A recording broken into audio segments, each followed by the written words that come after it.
అద్భుతమైన శిల్పియ అద్భుతమైన తెలివిగా అద్భుతమైన శిల్పి కార్వింగ్ చేసి చూపించుకున్నాడు. పైన బల్లి ఇలా చూస్తే ఫ్రాక్ జంప్ చేసినట్లు కనపడుతుంది, కప్ప మాదిరిగా.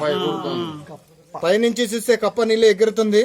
ముందు నోరు, కన్ను, తల, 2 చేతులు, దేహం, కాళ్ళు. పైనుంచి చూస్తే కప్ప నీళ్ళు ఎగిరేటట్టు కనపడుతున్నాయి. రెండోది వచ్చి శివలింగం నాగపడగ పైన ఎత్తింది, కింద లింగాకారం లాగా కనపడుతుంది. నాగపడగ కింద లింగం. పైనుంచి చూస్తే కప్ప నీళ్ళు జంప్ చేస్తుంది. మూడోది వచ్చి కోతి కూర్చున్నట్లు కనపడుతుంది. తల, చెయ్యి, కాళ్ళు, నడుము, తోక ఈ పక్క నుంచి కోతి కూర్చున్నట్లు కనపడుతున్నాయి. తల్లి కోతి పిల్లకోతి తల్లి కోతి ముందర నుంచి ఎత్తుకునేటట్లు కనపడుతుంది. ఇది తల్లి కోతి, ఇది చిన్న కోతి. ఇది తల్లి కోతి. ఇది చిన్న కోతిని తల్లి కోతి ముందర నుంచి పైన ఎత్తుకునేటట్లు కనపడుతుంది.